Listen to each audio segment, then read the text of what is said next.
All right, hello everyone. We're going to start off with a question of the day, connecting forces back to our previous unit on vectors and dealing with stuff in 2 dimensions going at funny angles. And then once we've done this and talked about sort of the mathematical techniques that we're going to use, then we'll do a follow-up problem later today where we actually take all this information and the stuff that we learned in our second unit and apply it to the stuff we talked about yesterday, which is friction. So, our question of the day. We have an object that we know is accelerating upwards at 2 meters per second squared. We know the mass of the object is 5 kilograms. And there are 3 forces acting on our object. We can see them here. There's a force of gravity pulling downwards. There are 2 applied forces on it. One is pulling it to the left at 20 newtons. And then there is a second applied force, and we're trying to figure out what that second applied force is. So both its magnitude and its direction, so the full statement of the vector version of the force. And it should hopefully be intuitive that if something is pulling it to the left and something else is pulling it down, but it's not going left or down, it is accelerating upwards, this second applied force needs to both be going upwards and to the right, opposite of these two, in order to make that happen. And so I would like you to figure out what the magnitude of this force is and what angle it has to be at. To do that, there is more than one approach or technique that you could use. However, in order to get what you need to out of this question and introduce the techniques we're going to need for later problem solving, the approach I would like you to do is this. The first thing, and there may be other things you need to do other than this, but these should be sort of 3 essential steps along your way, as well as, you know, other stuff you might need to be able to do. I'm not going to tell you, I'm not going to give you step-by-step everything, but make sure you do these things somewhere along the way. We talked about in our previous unit, whenever you have a vector at a weird angle, not following, not pointing either up, down, left, or right, or north, south, east, west, whatever your coordinate system is, to break it into components. Here we don't know which way is north, south, east, and west, and so we're just going to use the x, y coordinate system. So x will be side to side, y will be up and down. And since our second applied force is going at a weird angle, that needs to be broken into x and y components, just like we would have last unit. And then we have been practicing writing expressions like for the net force, where you write an equation combining all of your forces, like we did for the elevators, to say how they're all connected to each other. However, because now we're working in 2 dimensions, and we've got stuff going on in both the x and the y direction, you're actually going to write 2 equations. You're going to write one equation saying what everything in the x direction is doing and how they're related to each other, and a separate equation saying how everything in the y direction is going. And then as long as you've done both of those things, that should sort of set you along the way to what you need to do. And then you're eventually going to want to solve the problem, introducing anything else that you might need along the way. So I would like you to, at this point, pause the video, try to solve the problem, unpause when you are ready to go over the answer. Okay.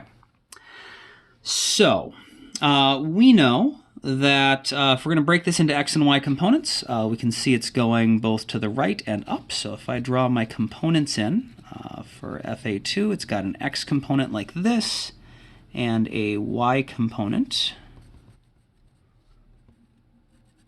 like that.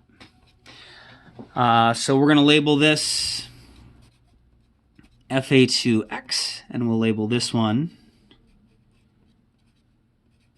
FA2y. All right, so we got that step done.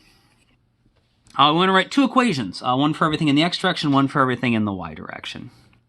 So in order to do that in the x direction, we know everything needs to cancel out. And the reason we know that is because the object is only accelerating upwards, which means its net force needs to be upwards. So when we add all of the forces together, those need to be pointing up, which is in our y direction. And so everything in the x direction should be canceling.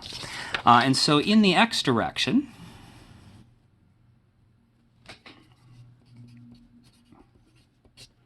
that should tell us that our force to the left, FA1, has to be equal to the x component of our second applied force. In the y direction, We have three things we need to talk about. FG points in the y direction, FA2 points in the y direction, and our net force also points in the y direction. And so this is going to look a lot like when we write net force equations, like we did for the elevator problems. So in this case, the net force is pointing upwards, and so the net force is equal to all of the upward forces, FA2y, minus all of the downwards forces.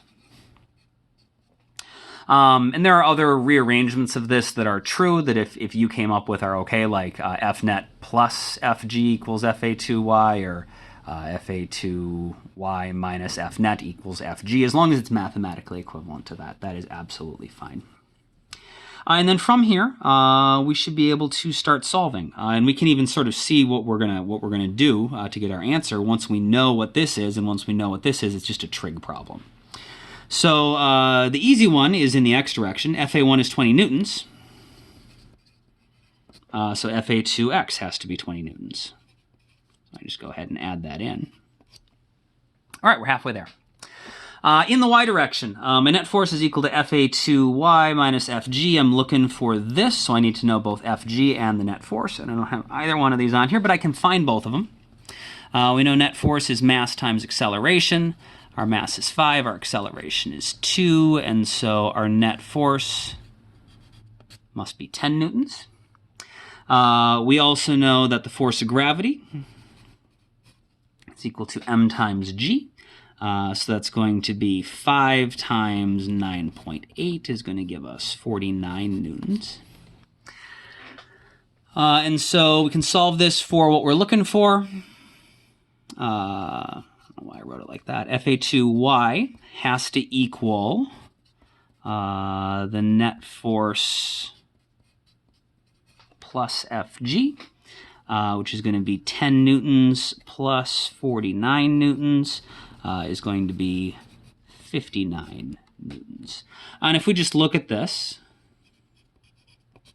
that seems reasonable. So 59 newtons up is going to cancel out 49 newtons down and leave 10 newtons left over to have a upwards net force of 10 newtons. And so now that we have this figured out, we have our components, we can actually go ahead and solve. The Pythagorean theorem will allow us to find Fa2. Since I've already got my 59 and my 20 on here, I'm going to switch to a different piece of my paper. So the magnitude of Fa2, just use the Pythagorean theorem. This component squared plus this component squared are the two sides of a right triangle, so that should give us the hypotenuse squared. So Fa2 is the square root of 20 squared plus 59 squared, which comes out to